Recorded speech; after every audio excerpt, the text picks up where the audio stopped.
नमस्कार मेरे प्यारे दोस्तों, आप सब कैसे हैं। आई होप आप लोग अच्छे होंगे, मस्त होंगे और अपनी पढ़ाई ज़बरदस्त तरीके से कर रहे होंगे। दोस्तों देखिए, हम अंकित भाटी सर की जो बुक थी जिसमें 11,000 क्वेश्चन टोटल दिए हुए थे, हम वो बुक देख रहे थे। देखिए मैंने फिजिक्स जो है कंप्लीट करा दी है, कल वीडियो मैंने अपलोड कर दी थी। 600 प्लस क्वेश्चन है फिजिक्स के, आप लोग ज़रूर देखिएगा। और देखिए फिजिक्स करा दिया था, पोल्ट्री मैंने 1500 प्लस क्वेश्चन करा दिए हैं, उसकी भी मैंने एक वीडियो बना दी है। स्टैटिक जीके भी 1200 प्लस क्वेश्चन है। और देखिए इसमें ट्रिक भी मैंने बताई है बहुत सारी, और बहुत सारी चीज़ें हैं आप देख सकते हैं, क्योंकि सभी भी एग्जाम मतलब कोई भी एग्ज़ाम आप दीजिए, सारे एग्ज़ाम के लिए मोस्ट इंपॉर्टेंट है।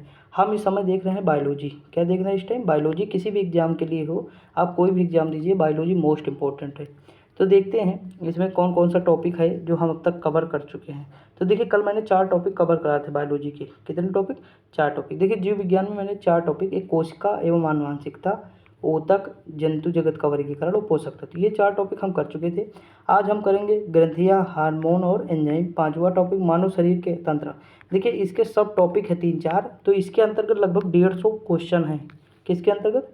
तो चैप्टर नंबर 6 के अंतर्गत, क्योंकि बहुत सारे रक्त परिसंचरण तंत्र भी इसी के अंतर्गत आएगा। मानव की और भी बहुत सारी चीज़ें आएंगी, जैसे अस्थि है, ये सारी चीज़ें इसी के अंतर्गत आएगी।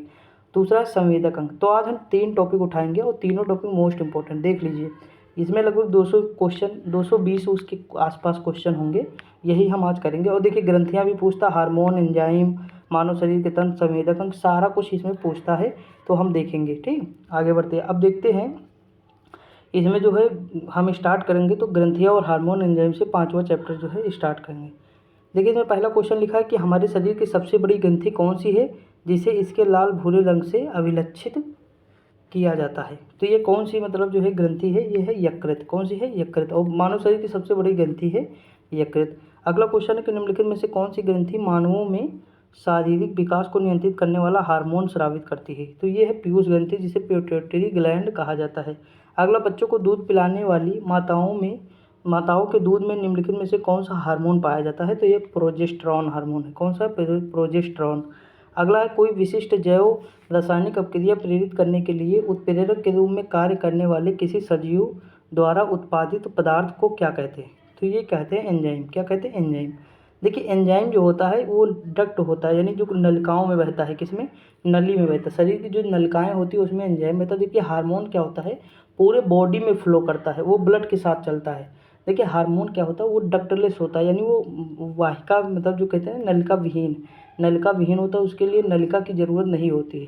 लेकिन हार्मोन के लिए जो है नलिका की ज़रूरत होती है। वो जहाँ मतलब जैसे आप देखे हैं एंजाइम, जितने भी एंजाइम हमारे निकलते हैं, जितने भी एंजाइम निकलते हैं वो सब किस में होते हैं? नलिका में होते हैं, यानी नली में होते हैं। और जितने हार्मोन्स होते हैं, जैसे मान लीजिए कोई हार्मोन हमारे ऊपर हावी हो रहा है, तो पूरे शरीर को मतलब झंझोर देता है, एक प्रकार से समझ लीजिए कि वो पूरे शरीर में फैल जाता है हार्मोन। समझा कि नहीं?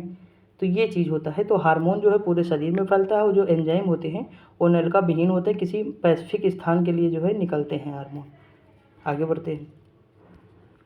अगला क्वेश्चन, निम्नलिखित में से कौन सा हार्मोन आपातकालीन परिस्थितियों के प्रति हमारी प्रतिक्रिया को सक्षम बनाता है? तो ये कौन सा हार्मोन है? ये है एड्रेनल है, लड़ो या भागो वाला हार्मोन है।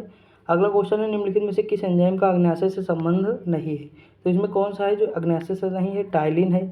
अगला क्वेश्चन है कि एस्ट्रोजन अंडाशय और टेस्टोस्टेरोन। देखिए टेस्टोस्टेरोन जो होता है वृषण होता है, जिसे इंग्लिश में टेस्टिस कहते हैं। क्या कहते हैं? टेस्टिस कहते हैं। ऑप्शन नंबर ए हो जाएगा। आगे बढ़ते हैं। अगला क्वेश्चन क्या दिया हुआ है, तो निम्नलिखित में से कौन सा एक पुरुष हार्मोन है? तो देखिए टेस्टोस्टेरोन है पुरुष हार्मोन। लेडीज का क्या है, यानी महिलाओं में एस्ट्रोजन होता है। अगला क्वेश्चन, दूध के निकलने के लिए उत्तरदायी हार्मोन कौन सा होता है? तो ऑक्सीटोसिन होता है। क्या होता है? ऑक्सीटोसिन। इसे बहुत बार बैन भी किया गया होगा सरकार के द्वारा, क्योंकि जो है ये मतलब गाय भैंस में भी लगाया जाता था। अगला क्वेश्चन, निम्नलिखित में से कौन सा हार्मोन स्टेरॉयड है? इसमें कौन सा है? तो एस्ट्रोजन है। अगला क्वेश्चन दिया हुआ है कि उत्प्रेरक शक्ति वाले प्रोटीनों को क्या नाम दिया गया है? तो ये नाम दिया गया है एंजाइम। अगला क्वेश्चन है, उस ग्रंथि का नाम बताइए जो अन्य अंतःस्रावी ग्रंथियों के कार्य को नियंत्रित करती है। तो ये कौन सा हो जाएगा? पीयूष ग्रंथि हो जाएगा। अगला क्वेश्चन, निम्नलिखित में से किस ग्रंथि को मानव शरीर के मास्टर ग्रंथि कहते हैं? तो पीयूष ग्रंथि को कहते हैं। किसे कहते हैं? पीयूष ग्रंथि। और मास्टर ऑफ मास्टर किसे कहते हैं? हाइपोथैलेमस को कहते हैं। अगला, उत्सर्जी ग्रंथियों का मुख्य कार्य क्या होता है? तो इसका कार्य होता है पसीना निकालना। अगला क्वेश्चन है कि मनुष्य में थायराइड ग्रंथि के पीछे कितनी पैराथायराइड ग्रंथि मौजूद होती हैं। तो ये कितनी होती हैं? तो 4 जोड़ी होती हैं। ऑप्शन नंबर मतलब डी हो जाए, मतलब 4 होती हैं। अगला निम्नलिखित में से कौन सा शरीर के अंग ग्रंथियाँ शरीर के तापमान के नियमन के लिए उत्तरदायी है? तो ये कौन सा? हाइपोथैलेमस है। अगला देखिए, तापमान को नियंत्रित कौन करता है? हाइपोथैलेमस करता है। अगला है उत्सर्जन के लिए सूंड ग्रंथि फाइलम में मौजूद होती है। तो ये कौन सी हो जाएगा? हेमिकॉर्डेटा। अगला क्वेश्चन है कि निम्नलिखित कौन सी ग्रंथि कोर्टिसोल का उत्पादन करती है, जिसे अक्सर मनुष्यों में तनाव हार्मोन के रूप में जाना जाता है? तो ये ग्रंथि अधिवृक्की ग्रंथि है। अगला क्वेश्चन है जटिल खाद्य किसकी सहायता से सरल पदार्थों में टूट जाते हैं? तो ये सहायता करता है एंजाइम। कौन करता है? एंजाइम करता है। अगला क्वेश्चन है कौन सा हार्मोन बच्चों को दूध पिलाने के दौरान स्तन से दूध निकलने की वजह से बनता है? तो ये कौन सा हार्मोन है? ऑक्सीटोसिन है। अगला, लाइपेज एंजाइम का उत्पादन शरीर के किस अंग द्वारा किया जाता है? तो ये है अग्न्याशय के द्वारा। अगला क्वेश्चन क्या दिया हुआ है? सोमेटोट्रोपिन का एक अन्य नाम क्या है? तो इसका एक अन्य नाम है वृद्धि हार्मोन। अगला क्वेश्चन दिया हुआ कि निम्नलिखित में से कौन सा हार्मोन तनाव का सामना करने में सहायक माना जाता है? तो ये है सेरोटोनिन हार्मोन। अगला क्वेश्चन है कि एंजाइम वे होते हैं जो जीवित कोशिकाओं के भीतर उत्प्रेरक का कार्य करते हैं। तो एंजाइम क्या होते हैं? तो एंजाइम एक प्रकार से प्रोटीन होते हैं। अगला, प्रोटीन के पचाने के लिए जिम्मेदार अग्न्याशयी रस में कौन सा एंजाइम मौजूद होता है? तो ये एंजाइम जो होता है ट्रिप्सिन होता है। कौन सा होता है? ट्रिप्सिन होता है। दोस्तों देखिए, मोस्ट इंपॉर्टेंट टॉपिक है शादी, और सभी एग्जाम में पूछे गए। कोई भी एग्जाम आप नाम लीजिए, सभी एग्जाम में क्वेश्चन आए हुए हैं। ठीक। अगला है मानव हृदय की अलिंद की दीवार एक बहुत महत्वपूर्ण पेप्टाइड हार्मोन का स्रावण करती है। उस हार्मोन का नाम क्या है? तो देखिए, उसका नाम है ANF। देखिए, इसमें थोड़ा धूमिल इसलिए नजर आ रहा है क्योंकि जूम किया हूँ। अभी जूम ना करूँगा तो देखिए साफ आ रहा है, समझ आए कि नहीं? हल्का जूम कर दे रहा हूँ तो थोड़ा सा मतलब फट जा रहा है। तो ये चीज़ थोड़ा मैनेज कर लीजिएगा। जूम इसलिए कर दे रहा हूँ क्योंकि आप नॉर्मल पे अगर 240 पे पढ़ें तो आपको अक्षर तो दिखे कम से कम। अगला है कि ग्लूकागन एक पेप्टाइड हार्मोन द्वारा निर्मित होता है। तो ये क्या होता है? ये होता है अग्न्याशय। क्या होता है? अग्न्याशय। एक सेकंड दोस्तों, देखिए ब्राइटनेस इसकी बढ़ा देते हैं थोड़ा, रुको 1 मिनट। चलो देखते हैं आगे। देखिए ब्राइटनेस अब बढ़ गया है ना थोड़ा, तो और साफ आ जाएगा। अगला है कि निम्नलिखित में से कौन सा हार्मोन मस्तिष्क द्वारा स्रावित होता है जो नींद जागने के चक्र को नियंत्रित करने में मदद करता है? तो ये कौन सा हार्मोन होता है? ये हार्मोन हमारा है मेलाटोनिन। अगला क्वेश्चन, निम्नलिखित विकल्पों में से उस हार्मोन की पहचान करें जो बच्चों के बढ़ने में सहायक होता है। तो वो कौन सा हार्मोन होता है? वो सोमेटोट्रोपिन होता है, जिसे वृद्धि हार्मोन कहते हैं। अगला, सबसे बड़ी अंतःस्रावी ग्रंथि कौन सी है?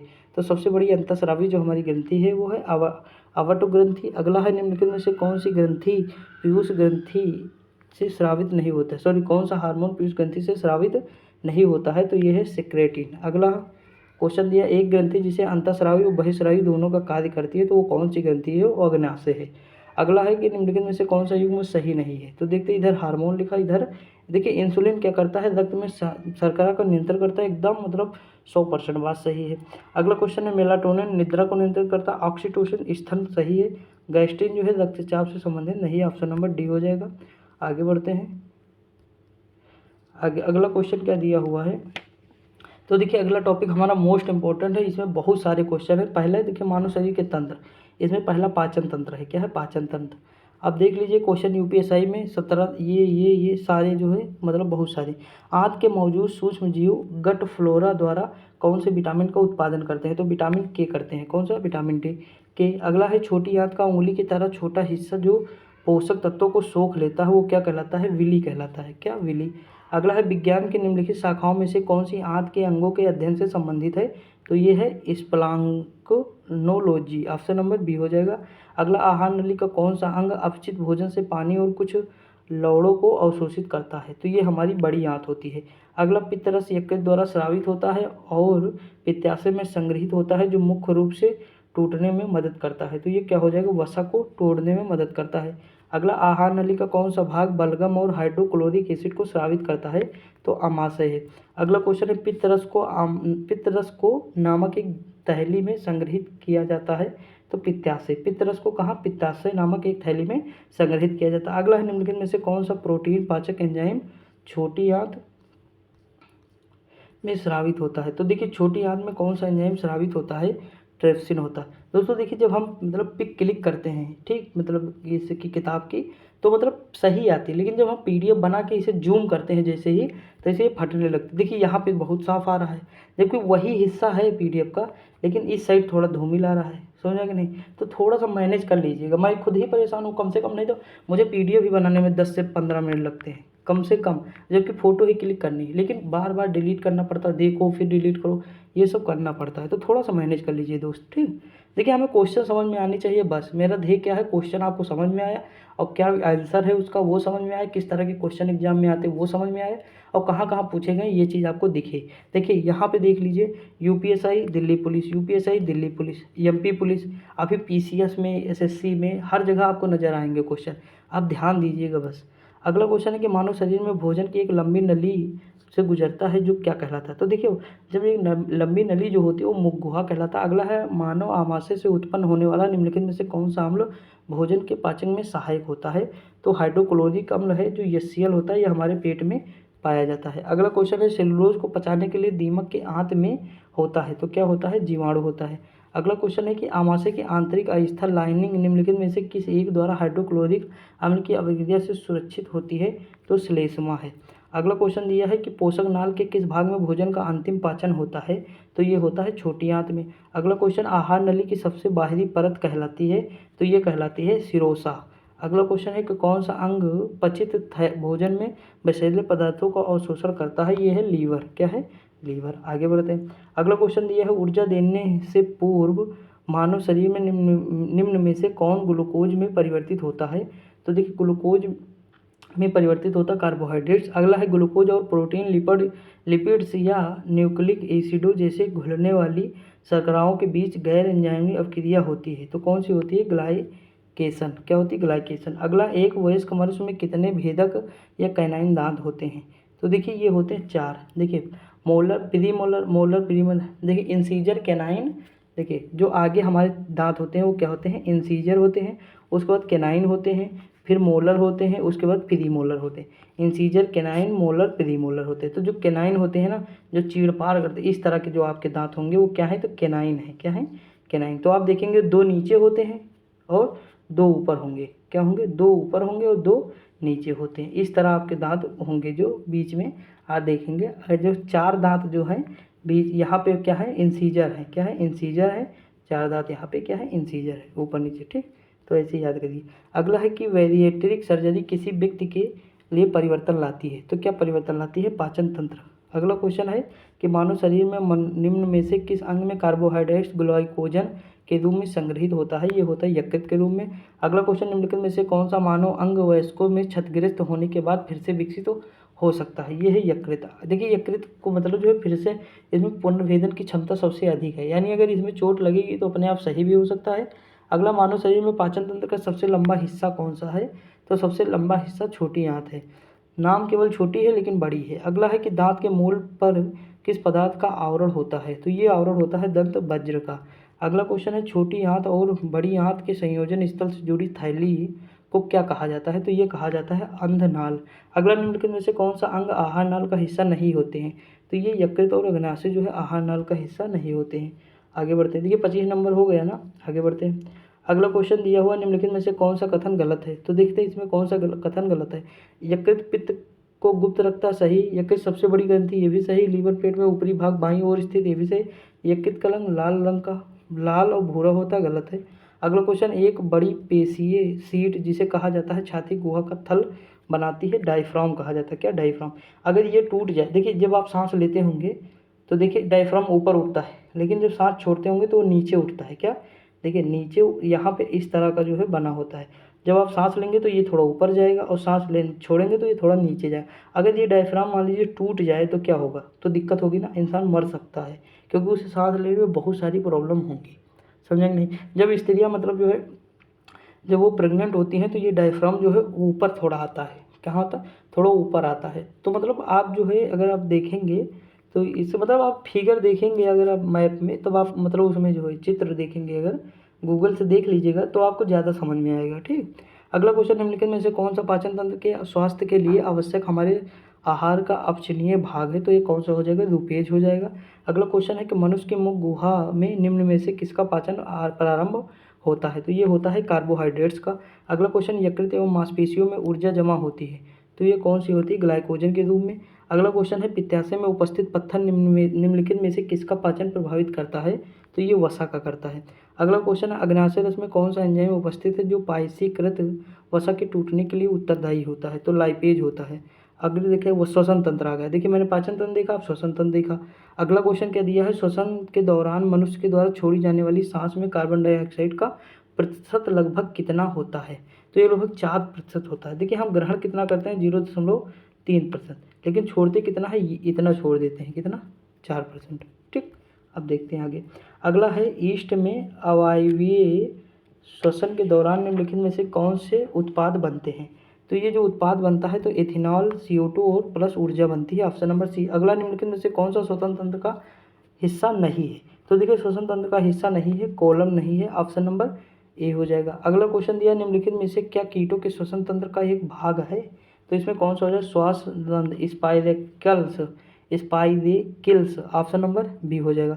अगला क्वेश्चन है, वायवीय श्वसन के दौरान किसका पूर्ण ऑक्सीकरण होता है, तो ये होता है ग्लूकोज का।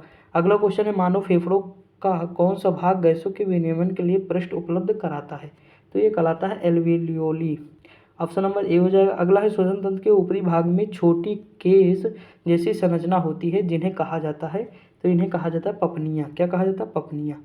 अगला क्वेश्चन है कि मानव शरीर के निम्नलिखित भागों में से कौन सा कार्बन डाइऑक्साइड अवमुक्त करता है जो शरीर के बाकी हिस्सों से रक्त द्वारा लाया जाता है, तो ये होता है कोशिका। अब देखे होंगे इस तरह के कोशिकाएं होती हैं, जब हम सांस लेते हैं तो इसी में जो होता, अगर इसी में जो है मवाद जम जाए तो जो मतलब बलगम आता है, समझे कि नहीं। तो मतलब आप देखे होंगे ये सारी चीज़ें, अगर नहीं देखे होंगे तो ज़रूर देखा करिए और थोड़ा मतलब रिसर्च करिए करिए। जब भी आप R&D नहीं करेंगे तब तक आप पूर्ण नहीं होंगे, क्योंकि आपको करना ही पड़ेगा। आप इसके बारे में रिसर्च करिए, खोज करिए, पढ़िए, मतलब जितना हो सके रिवीजन करते रहिए। अगला क्वेश्चन है, फेफड़ों के बीच निम्न में से कौन पाया जाता है, तो फेफड़ों के बीच थाइमस पाया जाता है। अगला, निम्नलिखित में से किसे कोशिका की ऊर्जा मुद्रा के रूप में जाना जाता है, तो देखिए वहाँ तो माइटोकॉन्ड्रिया हम कह सकते थे, समझे कि नहीं, मतलब कोशिका का पावर हाउस किसे कहते थे, माइटोकॉन्ड्रिया को कहते हैं। लेकिन यहाँ क्या होगा, तो एडिनोसिन ट्राइफॉस्फेट होगा, ऑप्शन नंबर बी हो जाएगा। ATP जिसे कहते हैं एडिनोसिन ट्राइफॉस्फेट, वहीं से मतलब जो उसे क्या कहते हैं, माइटोकॉन्ड्रिया, वहीं से 38 ATP ऊर्जा जो निकलती है। अगला, निम्नलिखित में से कौन सा जैव रूपांतरण मानव शरीर को एक, कहाँ गया ऊपर, मानव शरीर को अधिक ऊर्जा प्रदान करता है, तो ये कौन सा हो जाएगा, ATP से ADP, ऑप्शन नंबर बी हो जाएगा। अगला, श्वसन में ऊर्जा प्रवाहित होती है, तो श्वसन में ऊर्जा जो प्रवाहित होती है ATP के रूप में। देखिए जल्दी में ADP न लगाए, ATP होगा, ऑप्शन नंबर बी हो जाएगा। अगला क्वेश्चन है, उत्सर्जन तंत्र है। एक वयस्क इंसान सामान्य रूप से 24 घंटे में लगभग 1 से कितने लीटर तक जो है मूत्र विसर्जित करता है, तो ये करता है 1 से 1.8 लीटर। UPP जेलवाड़ा 2018। अगला है, उस वाहिनी का चयन करें जो मूत्राशय से मूत्र को शरीर के बाहर ले जाती है, तो ये यूरेटर है, क्या है, यूरेटर। अगला है कि गुर्दे में उत्पन्न मूत्र से होकर मूत्राशय में पहुंचता है जहां इसे संचित किया जाता है, तो क्या होता है, मूत्र वाहिनी होता है। अगला क्वेश्चन, यूरिया का संश्लेषण यमीनो अम्ल से होता है, तो यकृत में होता है। अगला है, गुर्दे के खराब होने से रक्त में यूरिया का संचय हो सकता है, इसे क्या कहते हैं, तो ये इसे कहते हैं, अगर आप लोग नाम सुने होंगे, देखिए इसे क्या कहते हैं, तो इसे कहते हैं यूरेमिया, क्या कहते हैं, यूरेमिया कहते हैं। यूरिया का संचय होगा, यूरेमिया कहते हैं। अगला है, मानव किस रूप में नाइट्रोजन उत्सर्जित करता है, तो ये करता है यूरिया, क्या कहता है, यूरिया। अगला है कि मूत्र के पीले रंग के लिए निम्न में से कौन सा रसायन जिम्मेदार होता है, तो ये रसायन होता है यूरोबिलिन, ऑप्शन नंबर क्या होता है, सी। आगे बढ़ते हैं। अगला क्वेश्चन, नेफ्रॉन निम्न में से किसकी सूक्ष्म संरचना और कार्यात्मक इकाई है, तो देखिए नेफ्रॉन जो है ना किडनी की है। अगला है, मानव शरीर में नाइट्रोजनी अपशिष्ट को हटाने के लिए कौन सा अंग जिम्मेदार होता है, ये गुर्दा होता है। अगला क्वेश्चन है, कोशिका गुच्छ और बोमेन्स कैप्सूल शरीर के किस अंग के भाग है, तो ये किसके भाग है, गुर्दा के हैं। अगला क्वेश्चन है कि उस अंग को चिन्हित करें जो मानव शरीर के दोनों तरफ पाया जाता है, तो ये पाया जाता है गुर्दे में। अगला क्वेश्चन है कि पसीना आना, तो पसीना आना क्या कहलाता है, तो ये कहलाता है शरीर के आंतरिक तापमान को कम करता है, ऑप्शन नंबर डी हो जाएगा। अगला है गुर्दे तथा उसके कार्य के संबंध में निम्नलिखित में से कौन सा कथन सही नहीं है। तो ये जो है सरीसृप में पक्षियों की तुलना में नेफ्रॉन होते हैं। अगला क्वेश्चन है मनुष्य में उत्सर्जन अंग कौन सा है। तो मनुष्य में उत्सर्जन अंग कौन सा है, त्वचा है। क्या है, त्वचा है। आगे बढ़ते हैं। अब देखिए कंकाल और पेशियाँ आ गया। अगला क्वेश्चन दिया है गैस्ट्रोक्कीमियस मांसपेशी मानव शरीर के किस भाग में अवस्थित है। तो निचली टांग, ऑप्शन नंबर डी हो जाएगा। आगे बढ़ते हैं। देखिए अगला क्वेश्चन क्या दिया हुआ है कि कौन सा खनिज मांसपेशियों और तंत्रिका तंत्र को सक्रिय और नियंत्रित करता है। तो ये कौन सा हो जाएगा, ये लोहा हो जाएगा। अगला है मानव शरीर में श्रेणी कंकाल का आकार क्या होता है। तो त्रिकोण होता है। अगला क्वेश्चन मानव के किस भाग में त्रिज्या अस्थि स्थित है। तो ये स्थित है कलाई में। अगला क्वेश्चन दिया है कि त्वचा की ऊपरी सतह क्या कहलाती है। तो ये कहलाती है अधिचर्म या एपिडर्मिस। अगला क्वेश्चन निम्नलिखित में से कौन सा भाग मानव की कंकालीय संरचना से संबंधित है। तो ये है जांघ की हड्डी। अगला क्वेश्चन निम्नलिखित में से कौन सा मानव के पैर में पाई जाने वाली एक अस्थि का नाम है। तो ये है पटेला।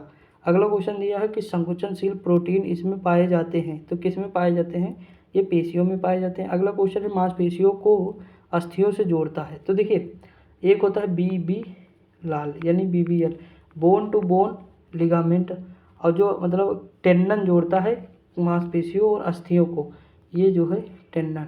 ऑप्शन नंबर क्या हो जाएगा, इसका बी हो जाएगा। अगला क्वेश्चन है निम्नलिखित में से कौन सा अंग नहीं है। तो इसमें से देखिए कौन सा अंग नहीं है, हृदय, यकृत, पेशी और मस्तिष्क। तो देखिए इसमें पेशी जो है अंग नहीं है। अगला निम्नलिखित में से किसको शाखायुक्त पेशी तंत्र होते हैं। तो ये होते हैं ऑप्शन नंबर बी, हृदय में होता है। आगे बढ़ते हैं। अगला क्वेश्चन दिया है कि छाती गुहा के आसपास की कंकाल संरचना को कहा जाता है। तो ये कहा जाता है पसली पिंजर, ऑप्शन नंबर बी हो जाएगा। अगला क्वेश्चन है पेशियों में ऑक्सीजन के अभाव की परिणति प्रायः पेशीय ऊतक के जकड़न के रूप में होती है, ऐसा निम्न के कारण होता है। तो ये कौन सा हो जाएगा, पाइरूवेट का लैक्टिक अम्ल के रूप में, ऑप्शन नंबर ए हो जाएगा। अगला है कि अस्थि निम्न की उपस्थिति के कारण कठोर होती है। किसकी उपस्थिति के कारण होती है, कैल्शियम और फास्फोरेट के कारण। अगला फास्फोरस के कारण। अगला है कंकाल इसमें पूरी तरह से उपास्थि से बना होता है। तो ये सार्क होता है। अगला है वह पेशीय तंत्र जो दोनों सिरों पर शुंडाकार प्यूसी फॉर्म होते हैं और धारियां नहीं दिखाते हैं। तो ये क्या हो जाएगा, ये मृदु पेशी हो जाएगा। अगला क्वेश्चन दिया एक छात्र के पेशीय विकास या मोटर डेवलपमेंट के लिए निम्नलिखित में से किस गतिविधि में भाग लेने की अनुशंसा नहीं की जाती है। तो ये क्या हो जाएगा, ये दृष्टिबाधित लोगों की मदद करना, ऑप्शन नंबर डी हो जाएगा। अगला है मानव के हाथ में कितनी हड्डियां होती हैं। तो देखिए मानव के हाथ में 27 हड्डियां होती है। अगला है मानव शरीर में सबसे बड़ी हड्डी कौन सी होती है। तो जो जांघ की होती है, जो फीमर यानी, ऑप्शन नंबर ए हो जाएगा। अगला है लाइरिक्स या स्वर यंत्र के शीर्ष पर जीव के पीछे स्थित पत्ती के आकार का एक उपास्थि प्रारंभ, जिसे कहते हैं फ्लैप ऑफ कार्टिलेज, प्रारंभ आगे बढ़ते पाया जाता है, उसे क्या कहा जाता है। तो देखिए उसे कहा जाता है एपिग्लोटिक्स कहा जाता है। अगला क्वेश्चन है मानव शरीर की सबसे छोटी हड्डी कौन सी होती है। तो सबसे छोटी हड्डी स्टिपेज होती है। अगला क्वेश्चन निम्नलिखित में से कौन सी हड्डी मनुष्य के कान का एक हिस्सा नहीं होती है। तो देखिए फीमर नहीं होती है। देखिए इसकी एक मिस, एक वर्ड याद रखिए, कान की हड्डी की मिस से माइलियस, ई से इनकस और यस से स्टिपेज। तो फीमर हटा दीजिए। यही 3 हड्डी होती है जो कान में पाई जाती है। अगला क्वेश्चन है कशेरुकी के मानव में निम्नलिखित में से किस शरीर प्रणाली का हिस्सा है। तो कौन सा है, रीढ़ की हड्डी। अगला निम्नलिखित में से कौन सा सबसे बड़ा दंत ऊतक है। तो सबसे बड़ा दंत ऊतक है डेंटिन। अगला क्वेश्चन दिया है अस्थि घनत्व और शक्ति के ह्रास को क्या कहा जाता है। तो ये कहा जाता है ऑस्टियोपोरोसिस। अगला क्वेश्चन जोड़ों के बीच मौजूद द्रव जो जोड़ों की गति को आसान बनाता है कहलाता है। तो ये कहलाता है सिनोवियल। अगला क्वेश्चन निम्नलिखित में से कौन मानव शरीर में एक महत्वपूर्ण जोड़ है। तो देखिए इसमें जोड़ यहाँ जहाँ हमारी गर्दन सिर से मिलती है। अगला निम्नलिखित में से कौन मानव शरीर में श्लेष जोड़ नहीं है। तो इसका ऑप्शन नंबर हो जाएगा बी, टाँके जोड़। अगला है मानव कंधे का जोड़ का एक उदाहरण है। तो क्या है, गेंद और सॉकेट, ऑप्शन नंबर डी हो जाएगा। आगे बढ़ते हैं। अगला क्वेश्चन है खून में, अगला क्या है, रक्त प्रसंचरण तंत्र। अगला है खून में कुछ कोशिकाओं को उपस्थित करने के कारण रक्त के थक्के का गठन होता है। इन कोशिकाओं को क्या कहा जाता है। तो इनको कहा जाता है थ्रोम्बोसाइट। अगला क्वेश्चन दिया है आराम करने वाले व्यक्ति की नाड़ी की दर आमतौर पर प्रति मिनट कितनी होती है। मतलब धड़कन के बीच की कितनी होती है। तो ये होती है 60 से 75। अगला है महाधमनी के शीर्ष पर शुरू होती है, तो महाधमनी शीर्ष बायां अलिंद में शुरू होती है। अगला है ल्यूकोसाइट को श्वेत रक्त कणिकाएं कहा जाता है, क्यों? तो इनको कहा जाता है कोई विशिष्ट गुण के कारण नहीं, यानी विशिष्ट कारण नहीं है, इसका कोई विशिष्ट कारण नहीं है। ऑप्शन नंबर ए हो जाएगा। अगला है साजन की बिंबाणु संख्या संक्रमित ज्वर के कारण तेजी से घट रही या उसके रक्त को रोक देता है, तो ये क्या हो जाएगा? थक्का जमने में। देखिए दोस्तों, मैं अभी ब्लड का पूरा सिस्टम बताऊँ कि 4 अलिंद होते हैं, ब्लड यहाँ से जाता, फिर यहाँ, फिर यहाँ, फिर यहाँ से होते हुए, मतलब ये जो है ये प्रक्रिया इसकी चलती रहती है। लेकिन अभी मतलब बोर्ड पे हो तो बात अलग हो, यहाँ पे मतलब ऐसे नहीं बना सकते ना, इसमें बहुत सारी चीज़ें लिखनी पड़ेगी, तो फिर मतलब अच्छा नहीं लगेगा। अभी जैसे क्योंकि सामने फिर मतलब बताना पड़ेगा पूरी चीज़ें ना इसके डिटेल से। अगला निम्नलिखित में से किस एक रक्त वाहिका में केवल विऑक्सीजनित रुधिर होता है? तो ये होता है फुफ्फुसी धमनी में। अगला क्वेश्चन दिया है मानव देह में वह कोशिका जो, देखिए एक चीज़ मैं आपको बताऊँ, देखिए सीधा में क्या होता है? अशुद्ध रक्त होता है। धमनी में क्या होता है? शुद्ध होता है। सीधा में क्या होता है? अशुद्ध रक्त होता है, और धमनी में क्या होता है? शुद्ध रक्त होता है। लेकिन जो फुफ्फुस सीधा होता है इसमें शुद्ध रक्त होता है, और फुफ्फुस धमनी में अशुद्ध रक्त होता है।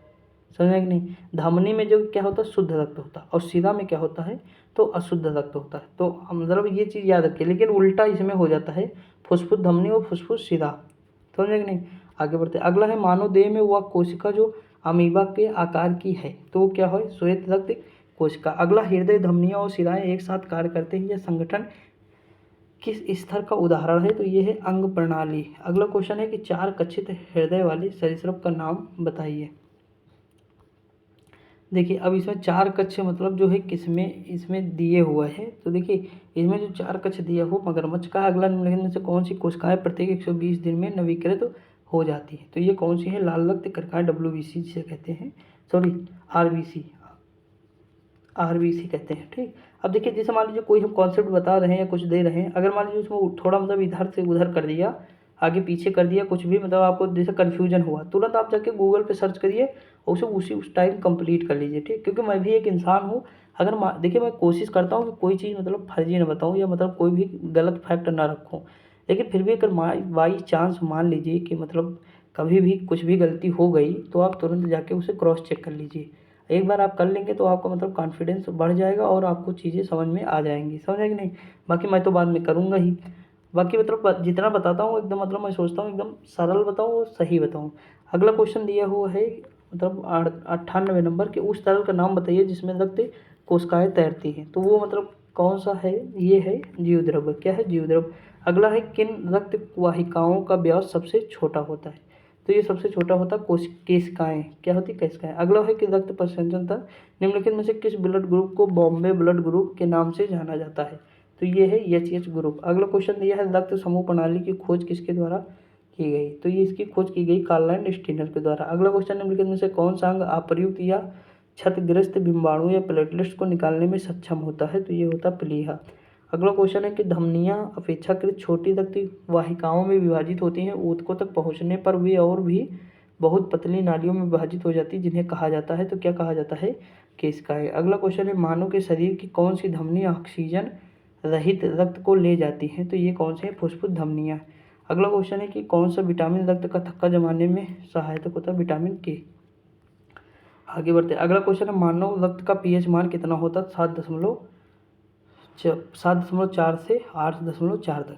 देखिए इसका तो 7.4 होता है। देखिए सच्चा यानी 7 से 4 सच्चा, यानी जो हम खून के आंसू रोते कहते हैं ना, खून के आंसू रुला रहे हो, तो खून के आंसू का मतलब होता है यानी सच्चा आंसू। तो सच्चा यानी रक्त का मान क्या होगा? 7.4। तो मान लीजिए उसी के बीच में आ जाएगा, ऑप्शन नंबर सी हो जाएगा। अगला क्वेश्चन रक्त का कौन सा घटक शरीर के अंगों को ऑक्सीजन ऑक्सीजन पहुंचाता है? तो ये कौन सा हो जाएगा? आरबीसी है। अगला क्वेश्चन है रक्त का कौन सा अवयव शरीर की मांसपेशियों में ऑक्सीजन एकत्रित करता है? हीमोग्लोबिन। अगला क्वेश्चन है सर्वदाता समूह रक्त समूह कौन सा है जो सबसे ज्यादा है? ओ है, और सर्वग्राही ए भी है। अगला है मानव शरीर के रक्त संचरण की खोज किसने की? तो ये रक्त संचरण की खोज विलियम हार्वे ने की। अगला क्वेश्चन दिया है कि मानवीय रक्त ए बी का जीनोटाइप क्या है? तो इसका जीनोटाइप है IAIB। अगला क्वेश्चन दिया हुआ है कि निम्नलिखित में से कौन सा रक्तचाप का सामान्य प्रकुंचन दाब है? तो ये कौन सा हो जाएगा? ये 120 mm हो जाएगा। ठीक, EHG मतलब क्या होता है? पारा का 120 mm। अगला क्वेश्चन है रक्त की सभी कोशिकाओं में सबसे प्रचुर मात्रा में क्या होता है? तो सबसे प्रचुर मात्रा में एरिथ्रोसाइट होता है। अगला मेढक में आरबीसी होते हैं, ये केंद्रक में होते हैं। अगला क्वेश्चन है कि रक्तचाप के बारे में निम्नलिखित में से कौन सा कथन सही है? इसमें कौन सा सही है? तो ये एक भी नहीं सही है। आगे बढ़ते, ऑप्शन नंबर इसका क्या हो जाएगा? तो इसका सी हो जाएगा। क्या हो जाएगा? सी। देखिए यहाँ लिखा सामान्य सिस्टोलिक दाब 120 mm होता है और डायस्टोलिक 80, यानी 120/80। अगला क्वेश्चन है कि नीली सूजन युक्त शिराएँ जो ठीक से बंद न होने वाले वाल्व से उत्पन्न होती हैं उन्हें क्या कहते हैं? तो उन्हें कहते हैं अविस्फीत दिशाएं। अगला क्वेश्चन निम्न में से कौन सी गैस रक्त की ऑक्सीजन ले जाने की क्षमता को कम कर देती है? तो वो है कार्बन मोनोऑक्साइड। अगला क्वेश्चन हमारे शरीर में किन कोशिकाओं को लोकप्रिय ढंग से मानव शरीर के सैनिक कहा जाता है? तो ये होती हैं WBC। अगला क्वेश्चन है कि निम्नलिखित में से कौन सा हृदय का एक कपाट नहीं है? तो इसमें कौन सा कपाट नहीं है? ये है सेप्टम। अगला क्वेश्चन है दाहिनी फुसफुसीय धमनी होती है, तो क्या होती है? ये बाईं की तुलना में लंबी होती है। अगला क्वेश्चन निम्नलिखित में से कौन सा रक्त समूह सार्वभौम प्राप्तकर्ता होता है? तो प्राप्तकर्ता यानी ग्राही, तो ये हो जाएगा AB, और दाता जो है ए हो जाएगा। अगला क्वेश्चन रक्त का थक्का जमने की प्रक्रिया को क्या कहते हैं? तो रक्त का थक्का जमने की प्रक्रिया को कहते हैं स्कंदन। अगला क्वेश्चन दिया है मानव शरीर में प्रवेश करने वाले कीटाणुओं के खिलाफ रक्त का कौन सा घटक लड़ता है?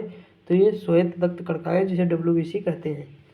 आगे बढ़ते, अगला क्वेश्चन दिया है मानव हृदय के किस कोष्ठ को फेफड़ों से प्रचुर ऑक्सीजन युक्त रक्त प्राप्त होता है? तो बाह्यलिंद। कौन सा? बाह्यलिंद। अगला क्वेश्चन है कि निम्न में से किस जीव का हृदय द्विकोष्ठीय होता है? ये होता मछली का। किसका होता? मछली का। देखिए दोस्तों गला सूख गया है पूरी तरह से, लेकिन कोई दिक्कत नहीं, थोड़े क्वेश्चन बचे हैं जो हम देख लेते हैं। अगला दिया है कि रक्त वाहिकाओं को हृदय से रक्त के शरीर के विभिन्न भागों में वहन कहलाती है, तो यह धमनियाँ हैं। अगला लाल रक्त कोशिकाओं के लिए शरीर का कौन सा अंग जिम्मेदार होता है? तो ये कौन सा जिम्मेदार होता है? ये मेरुदंड है। कौन सा है? मेरुदंड है। आगे बढ़ते हैं, अगला क्वेश्चन है कि रक्त में ऑक्सीजन को कैप्चर करने का कार्य कौन करता है? तो ये करता है हीमोग्लोबिन। अगला है निम्नलिखित में से कौन सी वाहिकाएं दिल से गुर्दे में रक्त का संचार करती हैं? तो ये क्या होती है? गुर्दे की धमनी होती है। अगला क्वेश्चन है कि सिनोट्रायल नोड में स्थित होता है, तो क्या स्थित होता है? हृदय। अगला, एक स्वस्थ व्यक्ति में रक्त के प्रत्येक कितने mm में 12 से 16 ग्राम हीमोग्लोबिन पाया जाता है? तो ये 100। अगला क्वेश्चन दिया है कि लचका सफ़ेद रक्त कोशिकाओं से बना एक हल्का स्पष्ट तरल पदार्थ जो रक्त में हानिकारक बैक्टीरिया पर हमला करता है। ऑप्शन नंबर डी हो जाएगा। अगला है निम्नलिखित में से कौन सा मानव शरीर में बीन के आकार का सबसे लंबा लचकावत अंग है? कौन सा हो जाएगा? तिल्ली। ऑप्शन नंबर बी हो जाएगा। आगे बढ़ते हैं, अगला क्वेश्चन क्या दिया हुआ है? तो अगला क्वेश्चन दिया है रक्त में श्वेत रक्त कोशिकाओं की समान संख्या क्या है? तो 4.5 से 10 है। अगला, एक वयस्क व्यक्ति में लाल रक्त कोशिकाओं की सामान्य संख्या कितनी होती है? तो ये है 4.6 से 6.2 मिलियन होती है। अगला क्वेश्चन है यदि माता पिता के रक्त A हो तो बच्चों में संभावित रक्त समूह क्या होगा? देखिए या तो जो है A होगा या तो O होगा। ठीक, सॉरी दोस्तों। अगला क्वेश्चन है कि रक्तचाप किस पर निर्भर करता है? तो देखिए ये इनमें से सभी पर निर्भर करता है। अगला क्वेश्चन है कि मानव मस्तिष्क और तंत्रिका तंत्र, और ये लास्ट है। ठीक, इसमें मतलब सब टॉपिक जो है हमारा, देखिए हम 6 सब टॉपिक देख चुके हैं अब तक, मतलब चैप्टर 6 में 5 से 6 सब टॉपिक देख चुके हैं। अगला, स्तनधारियों में मस्तिष्क का सबसे विकसित अंग जिससे आदमी प्रजनन कर सकता है, मशीनों का आविष्कार कर सकता है और भाषा और कला को भी प्रस्तुत कर सकता है, वो कौन सा होता है? तो होता है प्रमस्तिष्क, जिसे सेरिब्रम कहते हैं। अगला, निम्नलिखित में से कौन सा हार्मोन मस्तिष्क द्वारा स्रावित होता है जो सोने जागने के चक्र को विनियमित करने में मदद करता है? तो वो होता है मेलाटोनिन। अगला क्वेश्चन दिया निम्नलिखित में से किस स्रोत से मस्तिष्क को ऊर्जा मिलती है? ग्लूकोज से। किससे? ग्लूकोज से। अगला है कि मस्तिष्क का कौन सा हिस्सा लाल स्राव और रक्तचाप जैसी अस्वैच्छिक क्रियाओं को नियंत्रित करता है? तो ये क्या होता? मज्जा होता है। क्या होता? मज्जा। आगे बढ़ते हैं, देखिए इसमें दोस्तों अब जो है ये देखिए थोड़ा यहाँ साफ कम आया है, थोड़ा माइनस कर लीजिए। ठीक, 4-5 क्वेश्चन है मान लीजिए इस टॉपिक में। यहाँ लिखा है कि मानव तंत्रिका तंत्र के संबंध में तंत्रिका कोशिका का कौन सा भाग सूचनाएं प्रावधान करता है? तो ये होता है डेंड्राइट। ऑप्शन नंबर क्या हो जाएगा, सी हो जाएगा। अगला है तंत्रिका कोशिका न्यूरॉन निम्न की कोशिकाएं होती हैं, तो ये होती है तंत्रिका। जब मैं ये पिक क्लिक किया था 2 बार डिलीट किया था, उसके बाद सही आई थी, लेकिन जैसे पीडीएफ बनाने लगा पता नहीं कैसे इस तरह हो गई। अगला निम्नलिखित में से कौन मस्तिष्क का एक अपक्षयी विकार है तथा एक गंभीर स्थिति है जो पागलपन का कारण बनती है, अर्थात मानसिक कार्यों में लगातार क्षय जिसका परिणाम स्फीत लोप और असमंजस के रूप में होता है। तो ये क्या हो जाएगा, ये अल्जाइमर रोग है। क्या है, अल्जाइमर।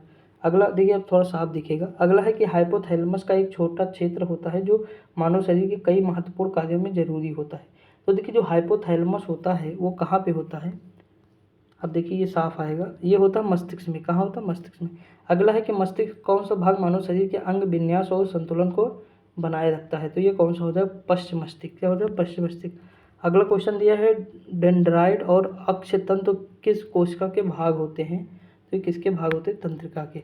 अगला क्वेश्चन दिया हो कि निम्नलिखित में से कौन सा मस्तिष्क का हिस्सा नहीं है, तो इसमें से मस्तिष्क का हिस्सा पिन्ना नहीं है। अगला है कि मस्तिष्क का कौन सा भाग एक व्यक्ति के लिए पर्स से पेंसिल को उठाने जैसी गतिविधि करने को संभव बनाने में महत्वपूर्ण होता है, तो अनुमस्तिष्क से। कौन सा, अनुमस्तिष्क। दोस्तों देखिए इसमें ये टॉपिक हमारा कंप्लीट होता है।